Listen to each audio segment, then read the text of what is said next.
Hello, everyone. Hello, hello. Yes, once again, we're here with the Reentry Connect podcast. Change is possible. Yes, you see this full screen of a lot of intelligent people, people that have great insight over a lot of things, especially being incarcerated and reentry into society, after incarceration. So, without further ado, before we start expounding, I'm gonna just ask, can we just go around this circle, starting with Miss Sheena? Machina, go ahead and give your introduction. Everybody introduce yourselves and saying who you are.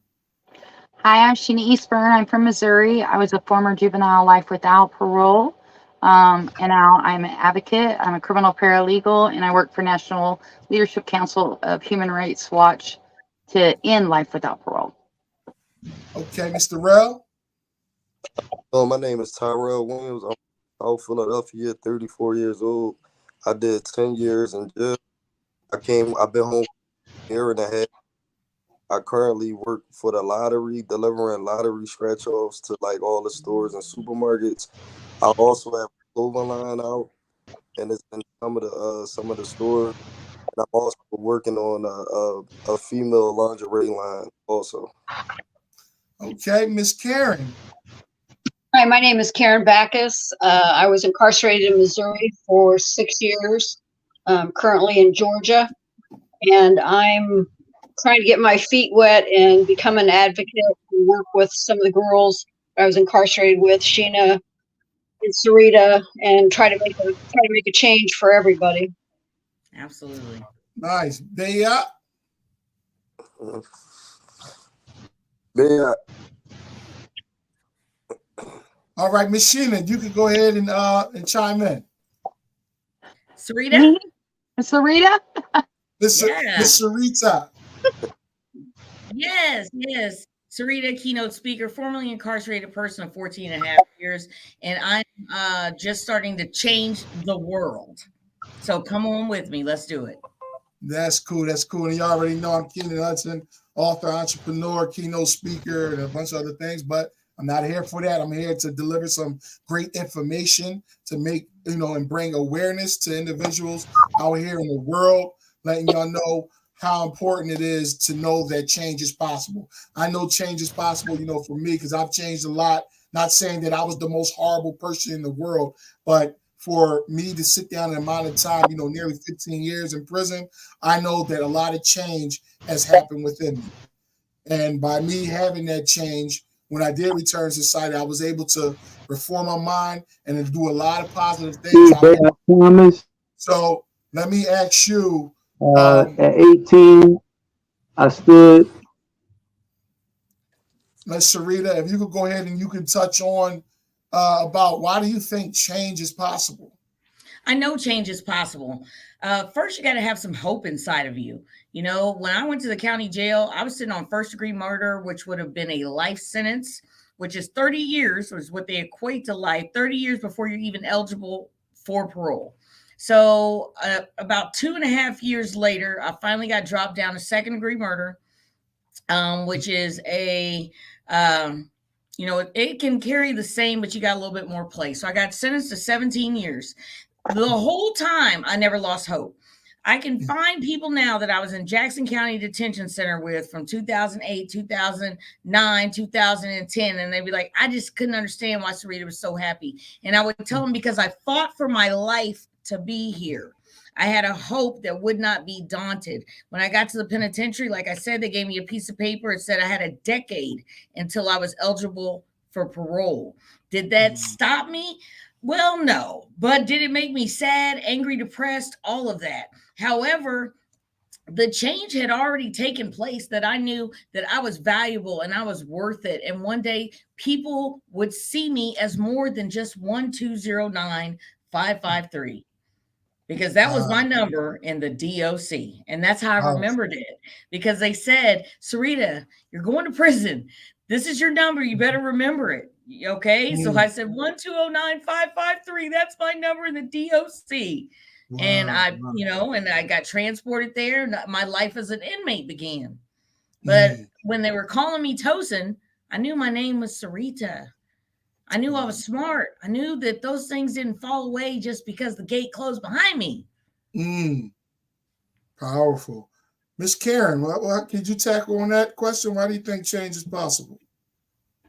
Well, I think just from having been incarcerated and just seeing all the just highly intelligent women that I came across and people that had such potential, and to this day, I seriously, there is such a untapped workforce of people that have been incarcerated. And I mean, like I said, I was incarcerated, both Serena and Sarita, and they were fabulous. These two were leaders from the time that I knew of them. And there's so many women in there. So I think in my case, I came in educated, so there wasn't a lot of that. And to actually come in that scenario and see people that I normally probably wouldn't associate with, and Absolutely. I was blown away by how intelligent people were and how genuine the empathy that I came across. I taught the GED program for a little over a year, and I'm telling you what, the girls that I helped, get their P's and Q's going so they could pass that GED were brilliant. They're smarter than kids that I went to high school with, smarter than the people that I came across in college, smarter than people that I worked with to get my MBA. And I'm telling you, sometimes it takes a bad situation like Sarita talks about, and even Sheena, to just make you turn your life around and make you realize how much potential and hope you have to have in, keeping your spirits up, just knowing you got to get through this. And I'm afraid that both those women right here with us today really inspired me in so many ways, because it makes you feel, okay, maybe mine wasn't so bad when you see where they're at and they always held their head high. It's just amazing to me, but to kind of reiterate, having been there and lived it and see it, and we somehow need to birds find a way to let society know what they've got sitting in warehouse. Absolutely. You're just warehouse men and women, good men and women, and we need to give them that second chance. So, thank you for sharing that. Thank you so much. That was some great info. Well, Ms. Sheena, if you can go ahead and elaborate your points of why you believe change is possible. Well, change is possible because I know I changed. Unlike Sarita, I was facing the death penalty at one point. I then got sentenced to life without parole. So I didn't have hope like a lot of people did. Some people go to prison, they have outdates, they get to go home, they know there's an end to it. For me, I lost a lot of hope, but I knew change was possible. I took an impacted victims class, and it changed my life in there. Hearing a victim's perspective took it away from me and held me accountable. And that change started, it just started avalanche. I was like, even if I'm going to be here for the rest of my life, I can be the best version of myself and help other women. Maybe that was my purpose there at that point. So I think that change is possible when you decide to change. Not everybody decides to change. You may go to prison, and like me, I had no reason to change. I had no hope, no reason. I could stay the same person I always was. However, I grew up. I was 17 when I was incarcerated. So, I changed as my mind changed, and I was around very inspirational women. But I think that what happens is you decide to change. And when you decide to make that change, because whether you're incarcerated or not incarcerated, every day is a new day to become who you're meant to be. It's possible. But so to do it while you're incarcerated in a war zone, in the worst of the worst places, with what people deem the worst people, I think that change is possible because I changed. And now I try to help other people that are struggling in the areas I did before I went to prison and after coming home from prison. Powerful. Thank you. Mr. Rell, what do you think about that? I think that, I agree with her. Every day is a new day. So every day that you wake up, it's like an opportunity for you to change, even if you didn't change. And I believe that anybody can change if they really want to, but it's all about your desire to do so. And you have to be a leader. Like I always was taught, it's two type of people in this life. You either a head or a tail. a head leads and a tail follows. So you pick what you want to do. You want to be a head or a tail. And it don't matter. Your past don't matter. Because it might make it a little harder to get to where you want to get to, but it's still possible. I just want to add. Go ahead, you can go. I want to add on to that, Rel, and you got to put in the work. You have to put in the work. And we were just talking before we went on about what the facility does to rehabilitate you. Not much. It's up to you. And that was being nice. You know, I just threw that, you know, not much. However, it's a personal decision. You can't give up on yourself, and you have to strive to do better every day. Because like I said, it's not just a test of self. It's not a test of what's going on with the inmates. It's not a test of what's going on with the staff. It's a test of, I've got to see the bigger picture. I've got to see that prize. I didn't know exactly what it looked like. And Sheena never knew if it was even there, the other side of the gate. But like Karen said, I remember sometimes I would walk around the facility, you know, and I was always smiling. Let me not be smiling. People were like, what's going on? What's wrong? What's wrong? Because they looked, I was a leader in prison. If you can lead in prison, you can lead anywhere. I didn't give up on myself, and I knew I was going somewhere. Now, I got out of prison in September of 2022. So you got out a month earlier before me. And let me tell you, I put in the work. Change is possible. But like Karen said, let me just make it all cyclical. There's people in there that have changed 5, 10, 15, 20 years ago. And they didn't get a chance. They didn't get a chance to come out here. They haven't gotten it yet. So that's why we need to make this happen. The other side of that is, Sarita, I mean, you guys all have valid, I mean, absolutely. You got to have the drive to want to change. But I saw so many girls that had so much potential, and they didn't have the confidence. They didn't have the people behind them. When I say people behind them, you know, Department of Corrections to help them. And that's where, you know, I see there needs to be change as well. There has to be systems in place to build these women and men's confidence to know that they're a valuable part of society. And a lot of these girls, my perspective, I'm not trying to leave out the men, a lot of these girls come from homes, they never had it from the day they were born. Absolutely. And you're not gonna, you know, prison for a lot, it just suffocates you and it beats you down further. And for women and our self-esteem especially, and then when we get in that capacity, you know, we're cattying each other because you're trying to knock us down to a lower level so we feel better about ourselves. But I just, you know, I struggle every day trying to think about how can you take a, you know, 17-year-old girl like Sheena, and she was an exception. She had that drive in her, but there's so many young women and girls, children being incarcerated that don't have that. And DOC has got to provide, you know, whether it's forgiveness or a system for them to do that, just like you would nurturing your own child. And it's not that easy. Powerful. So quick with this, we got a couple little comments here in the chat. Before I actually like the next question, Mr. James Baker, he said we gave him some fire information. We appreciate that. Mr. Cardell Sims, he said all of you are the evidence.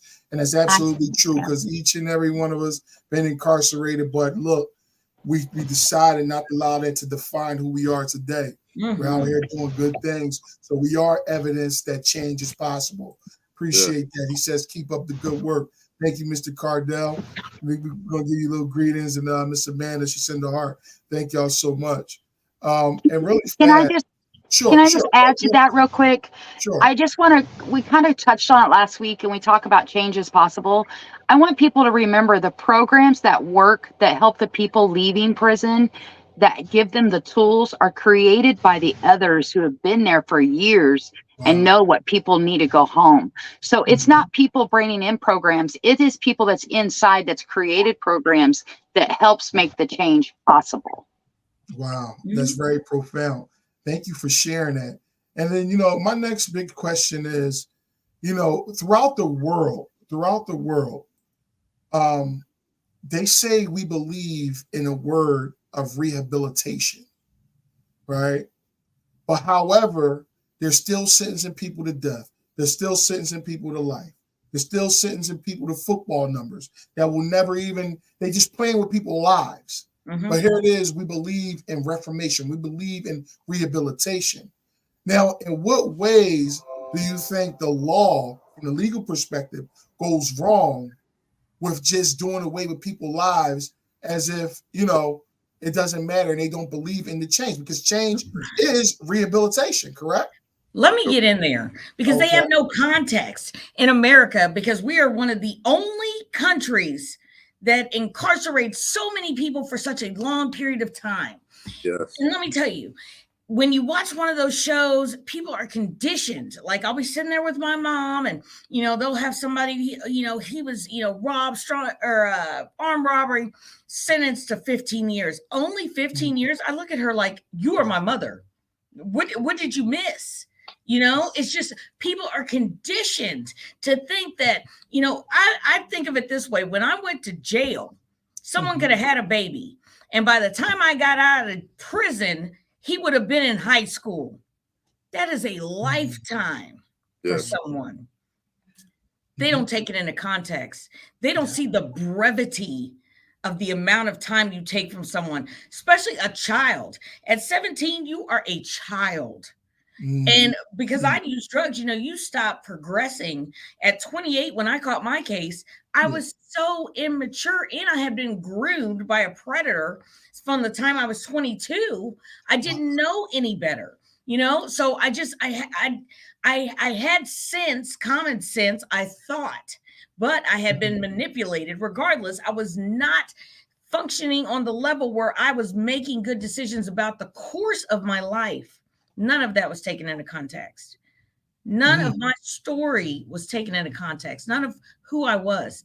When they see these crimes as people and not people who have committed a crime, that's where the mistake was made. Wow. Anybody else want to chime in?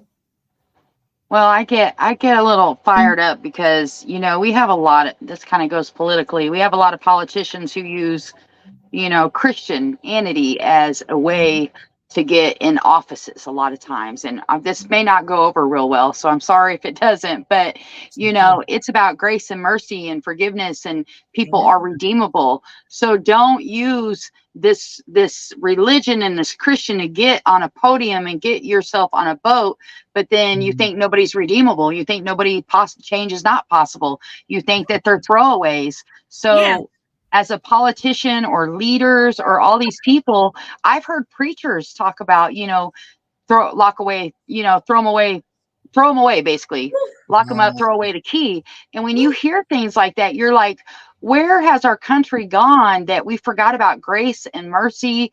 And we remember that people are humans who make mistakes, and that, the people that were most used in the book that everybody talks about, that's still a book that everybody lives by, it was those people that everybody said was unredeemable, was the exact people that was used in the stories for change. So it didn't stop. It happened then, and it happens now. We still have the ability to change, become who we're supposed to be. It doesn't mean that we don't regret what we do. It doesn't mean that we wish we could take it back. It doesn't mean that we don't live with it every day. But it does mean that if you just give us the opportunity and a chance, we can make a difference out here and make it better. Not lock away and forget us. Yeah. Very, very informative right there, Ms. Gina. We appreciate that. Yeah, Right. And she touched on the Christians, and people are so quick to judge. Matthew 7:1, judge not lest ye be judged. Moses killed that man, and then the next day his people were going to tell on him, so he fled and didn't want to come back. David had that woman's husband killed, sent him with a note that said, kill him. Paul, who became Saul, or Saul, who became Paul, killed Christians. So I think they were just some of the most highlighted individuals in the Bible. And clearly they were always in chains in prison. What were you saying, Mr. Rell? I'm sorry. No, I was saying she right, but God still used them to to help the people, and that just goes to show you that you can use something that's basically like that's not complete or something that's messed up and turn it into something else. It's like build diamonds. Yeah, absolutely. And like, yeah, and like you was just saying, like, you know, we're built, especially in America, they say in God we trust, you know, but in God do we, you know, trust? And like you said, do we forgive? You know, do we live by those principles, or, you know, are we abandoned by those principles, being, you know, behind that podium, you know, slamming that hammer, you know, because a lot of times you got to remember when you're dealing with politics, it's always who gets the most convictions, who sentenced the most people to the most time, and things like that. And that's, you know, the result of whether you're going to be elevated to the next level or not. So now it becomes a point of clout, you know, and want to be like in seniority with the system, you know. But here it is. We're dealing with human beings. Yeah. You know, like you said earlier, when you're dealing with kids. I went away when I was 15 years old. I was a kid. I didn't know how to think. I didn't know how to rationalize. You know, we just followed the leader. See, a lot of times, I was just thinking earlier, a lot of times you see the media blaming all the kids. Oh, these juveniles, they're out of line, this, that, and the third. No, for real, it's the parents. It's, you know, to me, it's the parents, because all these kids you see running the street, they're all going to some type of household. And if they're not going to a household, they may go to a group home or whatever the case may be. But if they're attending school, they have a guardian or someone at home. Yeah. So there's so many perspectives and points that we can speak on concerning that. But again, change is possible for anybody, especially for the ones who don't have a voice. Because remember, there's some people that's been locked down in that hole for years and years. They're writing letters. They're sending letters to every legal team and doing these things. But here it is. They can't get out because they're locked down. They can't come out. And don't let it be an election year. No one's getting out. No one's getting out. Everybody who's going up for trial, you're getting the max. Don't let it be an election year. No one is getting out. Yes, I work at a law office as a criminal paralegal, and I deal with cases now. And it's like, even from 4 months ago to now, the difference of just the sentencing and the offers and things like that are totally different than they were non-election year. And you know, and I want people out there to know too that people that are in prison, we rise above those ashes in spite. We come out and we're doing things. We're successful. We're starting our own businesses. And I'm gonna tell you, it wasn't the guards that helped us. It's not the bumps. There's 2% of staff that work in a Department of Corrections that might be there for the right reasons, wanting to help people. The other 98%, it's about how much can they almost destroy you, but yet we still changed in spite of all the things that they put up. It's like broken glass. You take it and you make a beautiful window out of this beautiful broken glass. People in prison were broken pieces, but when we come out here and we unite and we bring our voices together, we make a magnificent, beautiful picture and show change is possible. Change is possible. Wow. Yeah, wow, that's some real informative information. I know Bayak is coming in and out. Bayak, we log in. We just want you to go ahead and chime in on the things that you've heard. I'm not sure. Are you able to hear me right now, Bayak? I think he's you talking to me, bro? Yeah, he's talking to you. Are you able to chime in on some of the things we just talked about? You hear me? You got me muted. It said that you got me muted. You're not muted. We can hear you. Yeah, we can hear you. We can hear you. I can hear y'all. Right. Y'all can hear me? Yes, we can hear you. Okay, yeah. So nonetheless, though, again. Okay, my level of change. I can hear you. Y'all can hear me. Yeah. Okay, all right. See, he's cutting out, but it's okay. It's okay. We're gonna proceed with everything. So, Machina, I believe you was bringing up a topic. I mean, Sarita. Sorry, I'm sorry. Hey, you brought up a topic earlier, and I think you were saying that why it's important to advocate for those who don't have a voice. Could you share something about that? Well, you know what? Just as Sheena was talking, and I've known what Sheena has done since I got, well, like I said, Sheena was a rock star while I was still in the facility. She was like, oh my, everybody was like, Sheena got out. She's doing this. She's looking back. She's remembering us. Wow. So in this moment, as we were just having this conversation, I just thought about, and it gives me just chills thinking about it, how good it would feel to have someone come in and talk to me about my case who'd actually been there, who actually had my best interest at heart, who could tell me the ins and out of, hey, this is the first plea. Don't take it. Wow. There's another one going to come. Because, when you come, there's so many plays that even your attorney is using against you. They've already got a plan.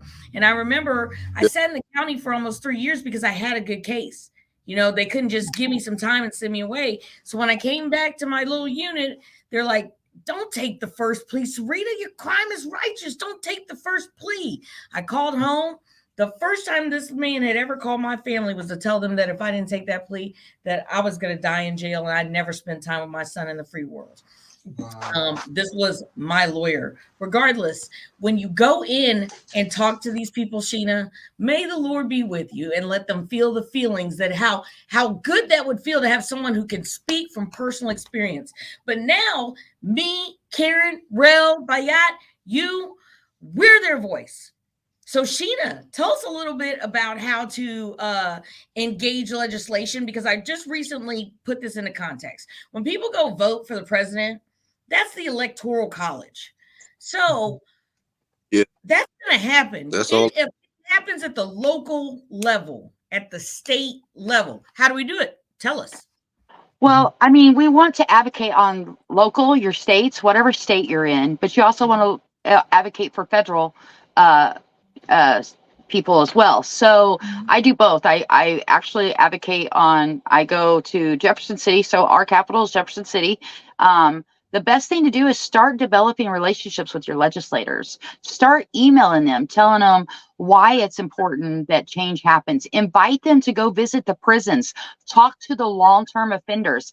Try to engage them to get to start to know people from not this piece of paper they have, a file they've gotten. Inspire your legislators to go and see the conditions.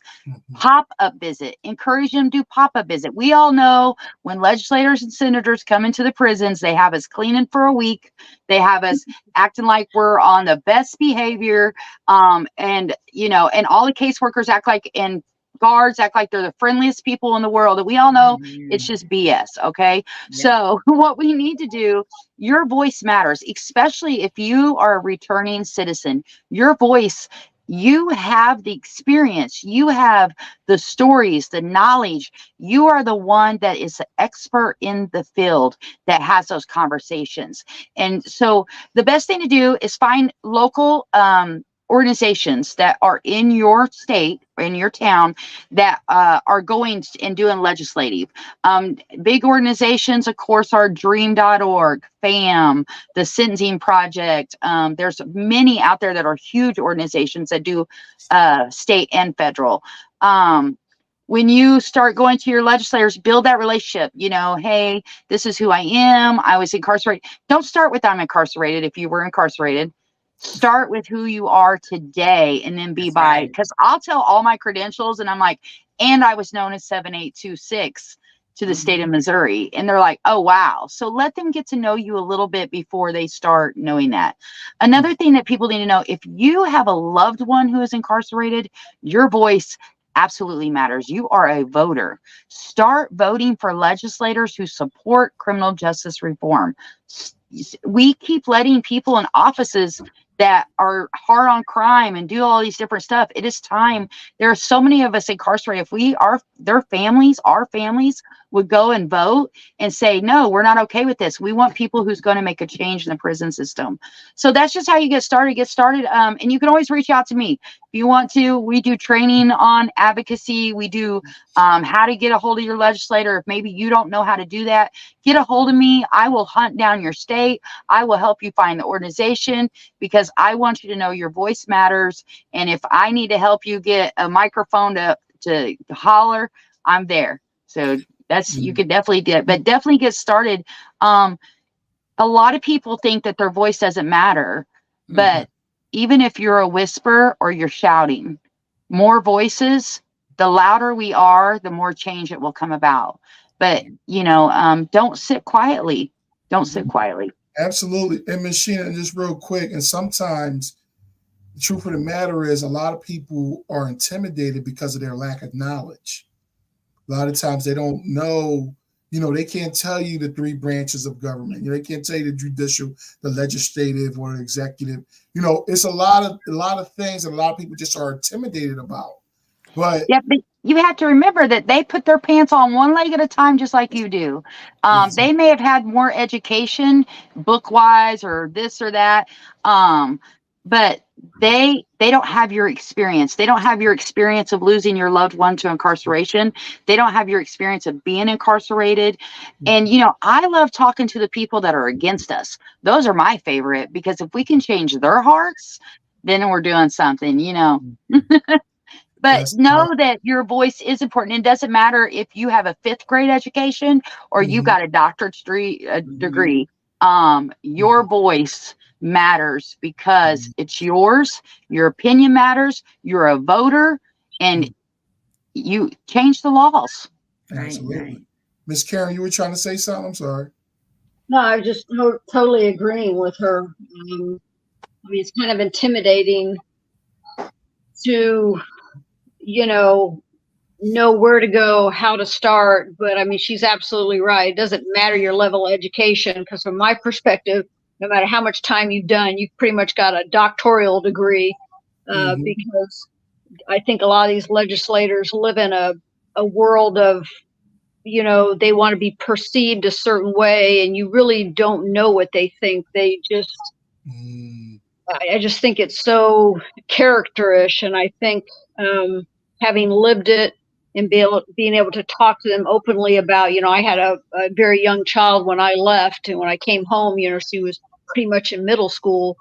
And it's, the stats are pretty good about you incarcerate, a parent, especially a woman, the instance of that child, becoming in the system as well is a lot higher. And I think talking to someone that, makes the laws or committees are involved in it, and letting them know how someone successful like Sarita or myself, how we got our kids through that hump. They're great kids. There's nothing like lived experience. And I know the newer generation, it's all about education, but really it's lived experience speaks volumes, especially people that have no clue. What do you think about that, Mr. Rell? I wanted to ask the paralegal, can't we basically start our own bill? That's Try to shop it around and see, and try to get people, families, and all. So you can actually start a bill, and then you go and you find a legislator to support that bill. They'll become a sponsor. So once they take a sponsor, they can then take it to the floor. So what you want to do is just find that one person that will sponsor you that's in the legislature, and then a lot of bills have actually been written by people inside. And they take it to an organization or a loved one, and they take it to a senator. That senator supports it. The bill starts, So that's exactly, you can just, and what they do is they put it in their words. They have people there that help. Once they sponsor it, they'll put it all how it needs to be. But if you have the idea, this is a law that needs to change. Like in Missouri, we want that second look law, right? Where people are going to clemency. We're trying to do different things. They've done 25 years. Let's take a look at their case.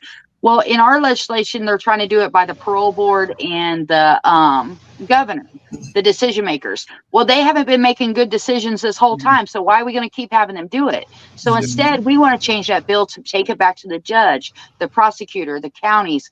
Let them start seeing that, people have changed, and start looking at mitigating circumstances and different situations, or what you've done, because they've changed since they committed the crime, because change is possible. So you want to take that, and if you have a bill on your mind and your heart, and you're not sure how to start, you get a hold of me and we'll get it started.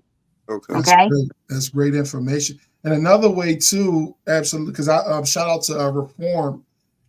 They actually just signed the bill, the SB 838, I believe.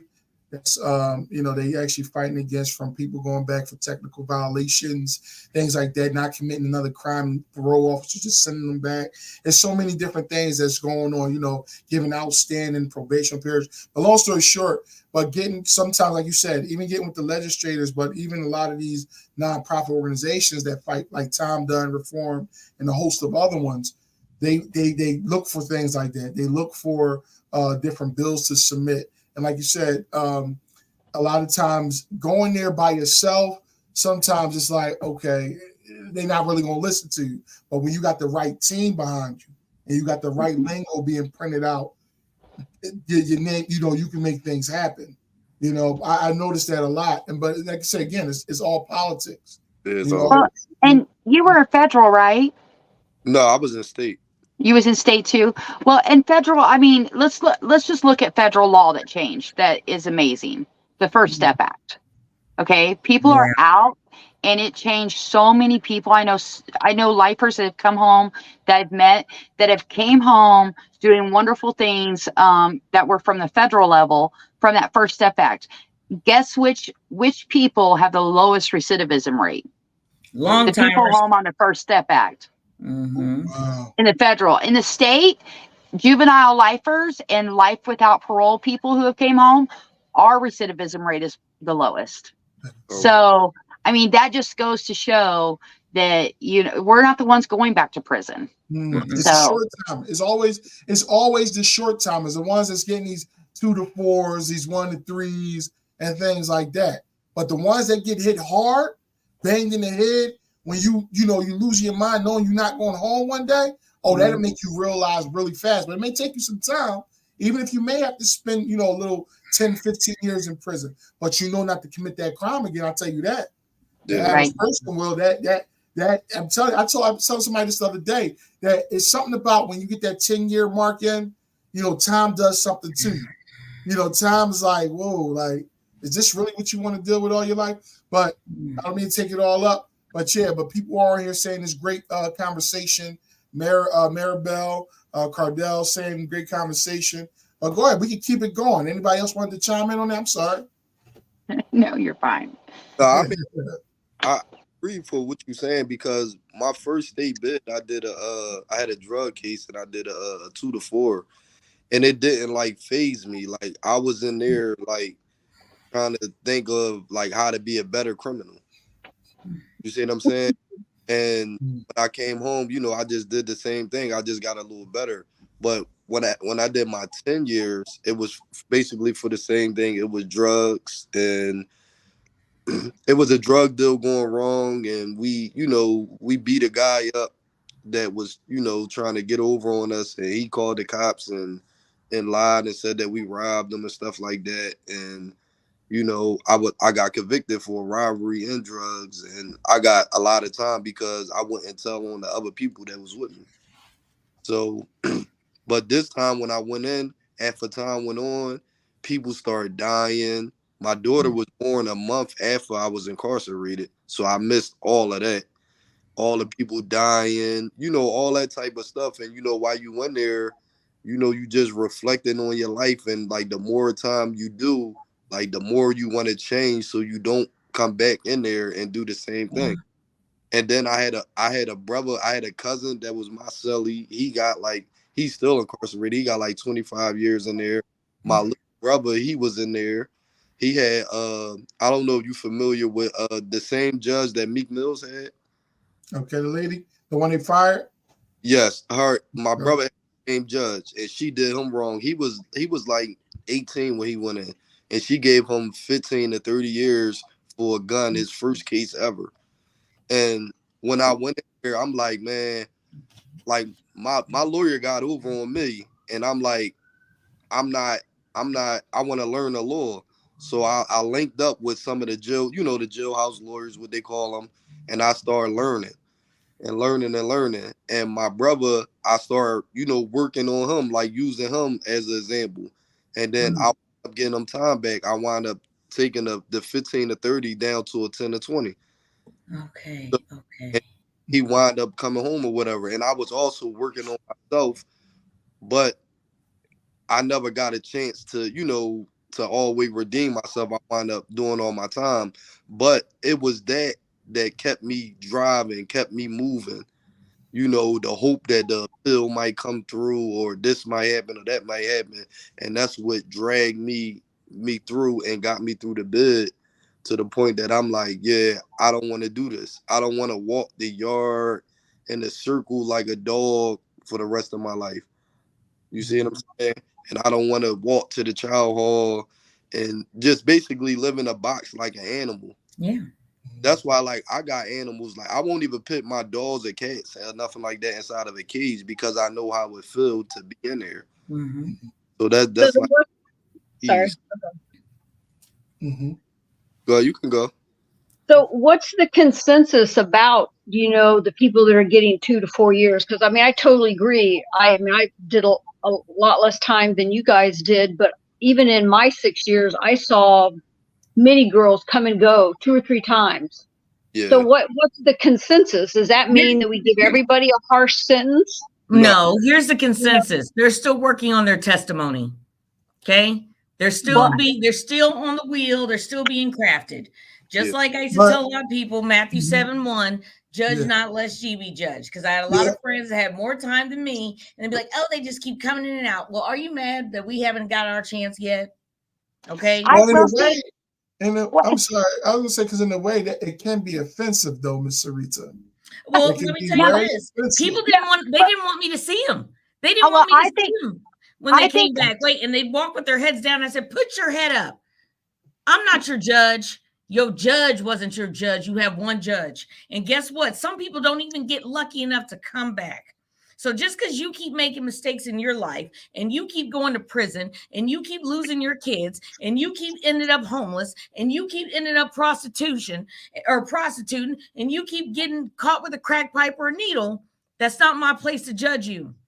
No, it ain't. Now, when you come back, maybe you will hear something and then it'll mesh with something you heard the next time and maybe you won't come back. But if you do, I'm not going to make you hold your head in shame. That's how I looked at it. Yeah. Well, go ahead. Being, working in a law office now too, I see it a lot too, and people are going 2 or 3 years or whatever, things like that. But I think what that comes down to is we need to stop sending people back and forth to prison. If it didn't work the first time, it's not going to work the second, the third, the fourth, the fifth. So why not the first time? Let's try some mental health. Let's try some rehabilitation. Let's try a different avenue before just sending you to prison, giving you 2 or 4 years. And instead, let's start working on, the trauma that's happened to these people that are in the addiction or whatever mitigating circumstances brought them to crime. People don't wake up one day and think, I just want to start committing crime today. There's mitigating circumstances. Or I just want to be a drug addict. Those are the most broken down people, the ones that come in and out. They are the most broken down. And each time they look a little worse for wear. Each time they look like something worse has happened to them because it has. Yes. Now, Karen said it, and I said it too. I grew up with both my parents, and when I decided to go to start doing bad things, I didn't have drugs in the house and all that other craziness. No, but I went to prison. I met people that never had a chance. Right. So they come in and out because that's all they know. Right. And if it isn't all they know, when they get there, they get a chance to get their weight up and to sober up a bit and start thinking straight. And sometimes it works and sometimes it doesn't. But that touches back to mental health. If I've been a victim of incest, if my daddy pimped me out for drugs, these are all stories I've heard in the penitentiary. Yeah. Then I start coming in and out, and the women, I'm already beat down. So now the women are going to beat me down. The officers talk about them bad too. Oh, how bad, oh, you back here, you're back here again. So beat down, beat down, beat down. Now let me get out. And all I had was this bad experience in prison. I don't want to go back, but I learned nothing that whole time to prevent me from coming back. Yeah. That's interesting, Sarita, that just made me think of something. We had all those mental health classes, and I took every one of them. I did it for my own sanity, stay busy because things were going on that I couldn't handle in prison. But I always thought it was interesting. They didn't have a class to help educate someone that had been sexually assaulted or help you deal with being sexually assaulted and how to correctly, but they had a trauma class. So they're going to wait till after you were traumatized and go to a class and sit in a damn room and listen to some monotone voice. And I mean, I remember specifically asking the lady, do you have a class for people who have been sexually assaulted? No, but we have a trauma class. Karen, we can't talk about sex in women's prison. Are you crazy? You don't talk about sex in a women's prison with all male staff. Yeah. And sexual assault. They'll lock you up. Yeah. And it's profound. It's crazy you touch on that because, of course, the male prison will be different from the females, where the males, of course, the males are trying to get with the female guards, but and vice versa, the women are being harassed by the male guards. You know what I mean? So it's there like are statists that get the job so they can fight a woman. So they can egg her into a fight. They prey on those with mental illness. Yeah. Well, not only that, they also corner women and make them feel they can either do that or go to the hole. Or they can do that and not have visits, or they can do that and not have phone calls. They can do that or not. So those things do happen. We can plant something on you and get you in charge.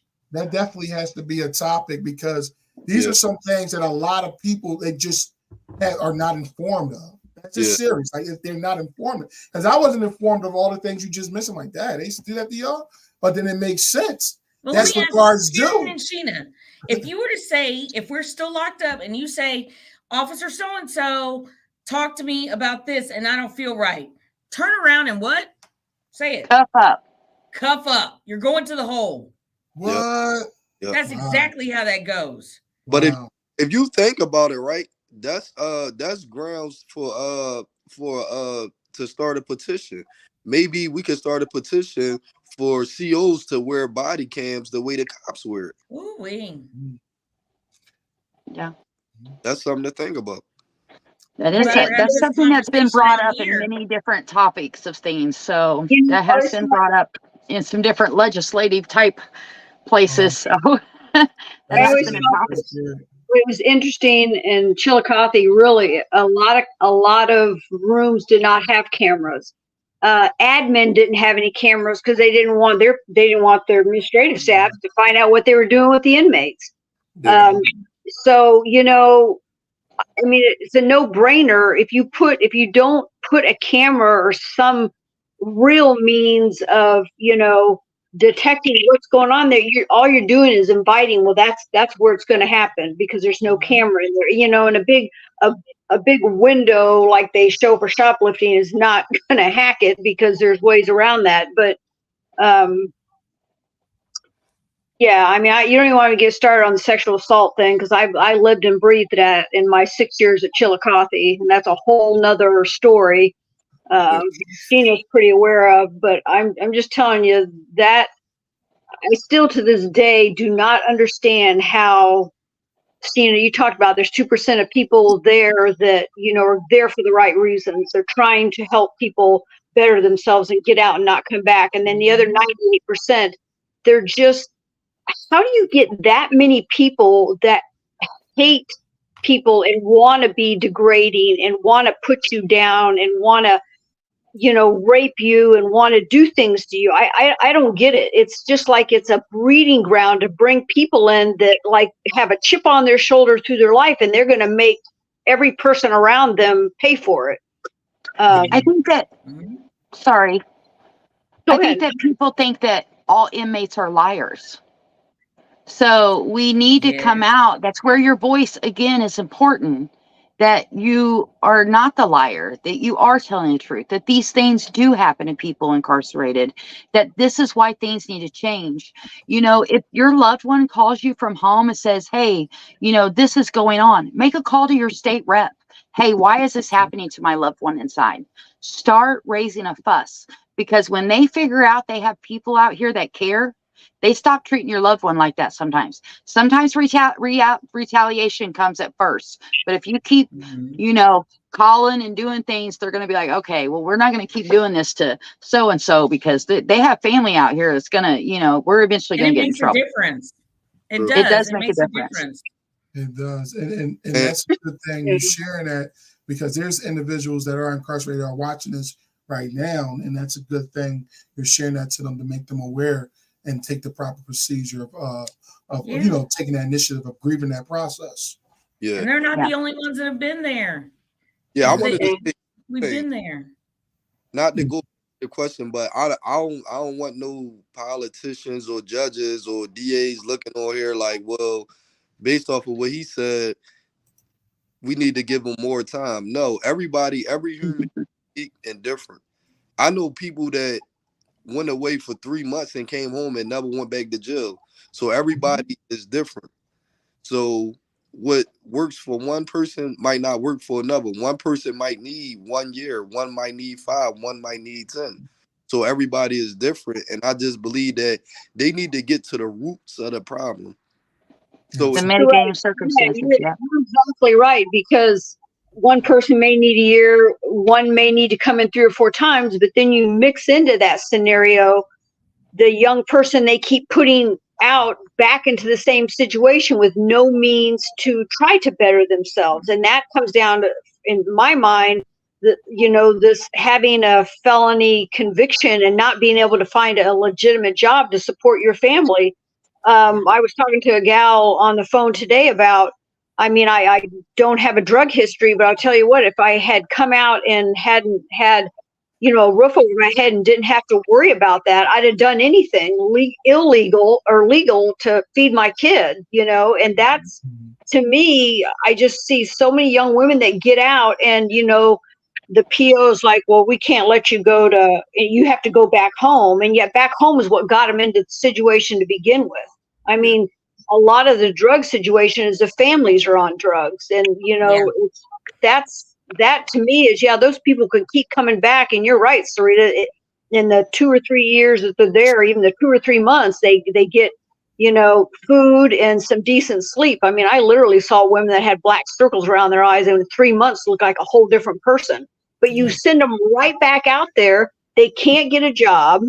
You know, it's a revolving wheel. Yeah, that's a big problem. I don't like it when they're in their teens, you know, the young people, and they maybe have like a 3 or 4 and they get lost. They get lost in there. They get lost in, you know, just the game, and, you know, they get targets on their back and they're continuously in trouble, and now they're losing their date. And now I was 19 when I came. I was supposed to leave at 22. I don't leave until I'm 25 because they have no guidance. They have no direction. They have no one. If you've been, like Karen said, or one of these people in these households where they didn't have anything going for them and no one believed in them, and now you get to jail, prison, and you're still a child, you get lost in the system. Yeah, and most times no one's guiding you, no one's directing you. So that goes back to rehabilitation. If you're a child, you can't reform yourself. You had to grow up. I don't know for you all, but when I came home, there was parts of me that wanted to go back, even after being so long, because my family was still there. The people that raised me, the people who inspired me, the people who, you know, showed me change and gave me encouragement were still incarcerated. And so I didn't know, because I didn't have that same support out here. So sometimes people get in prison and they get more family in prison than they never ever had out here. So they go back for that comfort sometimes. But it is also proven that people age out of crime. They age out of crime. But if you give more people opportunities, you give them the job, you help them find a place to stay. Because I know for me, I had to go out of state to get a job. I couldn't get a job at a fast food joint, you know. And still, if I lost my job at the law office today, I bet you it would take me, I bet you I could not get a job in the area I'm in. I probably just couldn't. I drive an hour every day to work and home so that I can have a job, because this area I'm in does not hire me. And it doesn't matter. My crime was 30 years ago. I'm 40. It doesn't matter how old I am. But anyway, 21. 21. Yeah, I'm you're 48 21. years old. I'm 21. 48 years old now. I went to Wow. prison at 17. Okay. Good. But when I came home, I didn't have a clue how to be in this environment, how to do those things. And prison to me at that time was Mhm.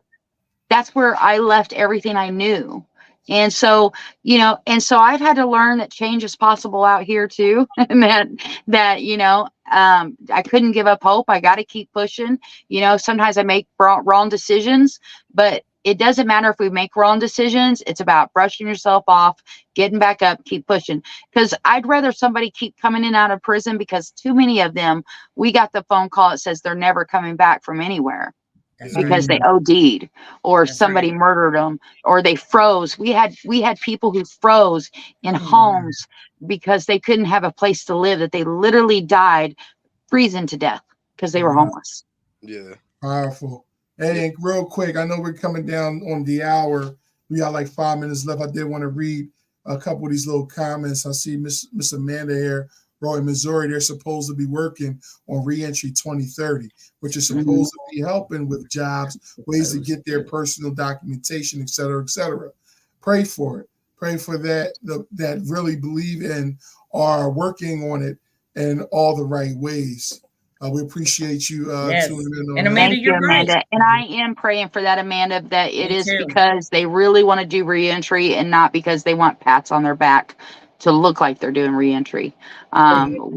Reentry starts when a person gets arrested, not when they get to prison. It starts when day one they go to jail. Yeah. That's when reentry should start. That's when we should start getting a hold of people. Yeah. And that's what it is. Like you said, change is possible. Change is possible. So if we could give some like last remarks, last comments, if you guys could encourage somebody right now, tell them about change, what to expect, how to change, or give some type of tip of how the process starts. Let's go around the circle. Let's start with Miss Karen. Someone that's currently incarcerated or just recently released. Mhm. I think just look in the mirror and tell yourself you survived this, and you've been through the worst of times, and it's like the gentleman said earlier, you have to forgive yourself. You have to not look at the past and go forward, because we're all capable of doing good things. I mean, I honestly didn't run across anybody that I thought was totally worthless. They all have value. And I think a lot of it, for me, it was just look in the mirror, say, man, I effed up, and I did things that I never thought I would have done, and I hurt my family and people, my friends. But I got through it, and I'm strong, and see those things about you that got you through it. And it's just baby steps, and get with people that have been through the same process that can help you and help build that confidence in you. Get hold of Sheena, get hold of me, get hold of Sarita, anybody, just someone to talk to, and get through it. Okay, cool. Go ahead, Mr. Rel. Would you like to share? Yeah. Like You're on solo. if you currently incarcerated, never stop fighting. Just keep fighting and fighting and fighting. And even when you feel like you can't fight no more, just keep fighting, because Mhm. it's always light at the end of the tunnel. Cool. And if Oh. Mhm. stuff get hard sometimes, and sometimes you might have to work a little harder. You might have to get a second job, or you might have to get a part-time job, Before. do some extra training and stuff like that. Like, I understand that we're felons, but I know for here it's like it's opportunities. Like, you could get a CDL and make good money, or you could do that. Or if not, if nobody won't hire you, try to save money and start your own business. That's right. Yeah. So Absolutely. I just wish they came out with a legislation that like banned the part on the application that say, have you ever been convicted of a felon? Or make Ban the box. make these jobs have to hire by law, have to hire a certain percentage of felons.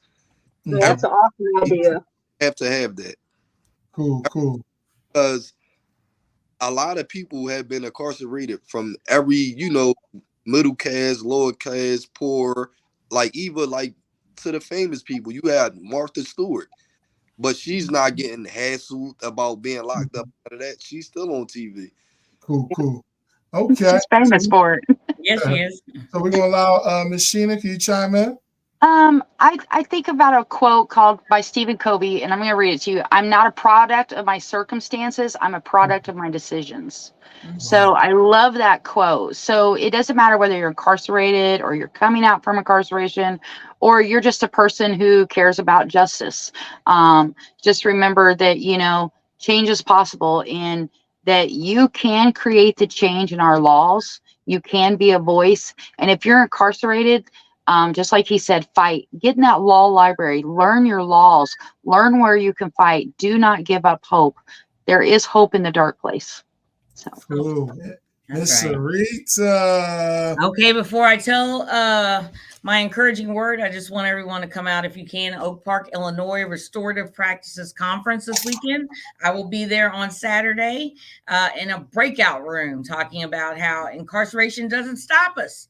So whether you're inside or you're outside, don't let it stop you. Get up, change. If you can't change yourself or you feel like you're where you need to be, get out of self and help somebody else. Just keep moving and hold your head up high. Remember who you are. Absolutely. And learn from where you were. We appreciate that. Listen, Miss Amanda says here, love you. I love all of you. Ms. Sheena, she definitely wants to contact you. So if you can drop your email or whatever accolades in the chat, I appreciate everybody. And like I said, I can definitely give and before we go, you're going to drop it in the chat. I'm going to put it up. But to I can put it in there. Okay, yeah, drop it in. I'm going to put it in as soon as you drop it in the private chat. Encourage you, everybody. All things are possible. All things are possible when you believe, when you surround yourself with the right people. Again, it always starts with your mindset. When your mindset changes, things begin to change around you. Your environment changes around you.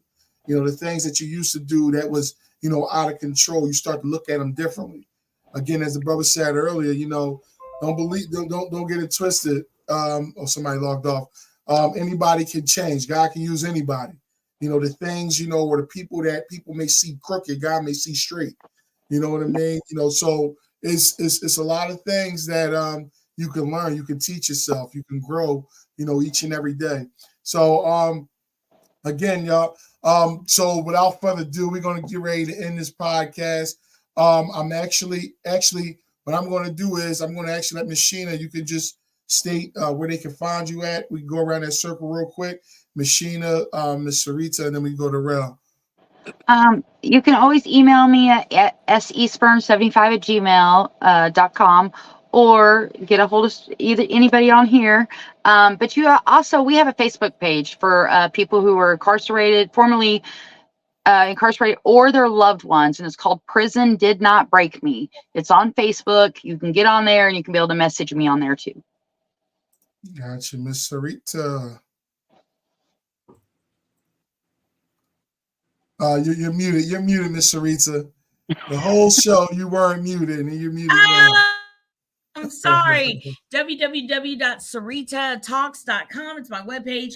It links to my Facebook, my LinkedIn, and my YouTube channel. So check that out as well. I've got some with me and Keenan on there, and it's going really well. So thanks so much for having me. Once more, I will be in Oak Park, Illinois on Saturday at the Restorative Practices Conference. Come out if you're in the area. Okay. Rel, you want to throw any accolades out there, any shout outs? Everything's good. You can get in touch with me at bigbrosshow@icloud.com. I'm an open ear, good listener. I give, good advice. So if you want to talk or just want somebody to talk to and somebody that's sincere and going, not beat around the bush and none of that, like I'm here, to talk or whatever. And I just say, free all the prisoners. Appreciate it. Okay, Miss Karen, you want to end it out? Yeah, I was going to give you my email. It's kkeil0319@gmail.com. And, feel free to email me if you need any help. I can try to connect you through anything I can do to help and make you believe in yourself. I'm all for it. Just need a pen pal, need somebody to talk to every once in a while. Feel free to write me.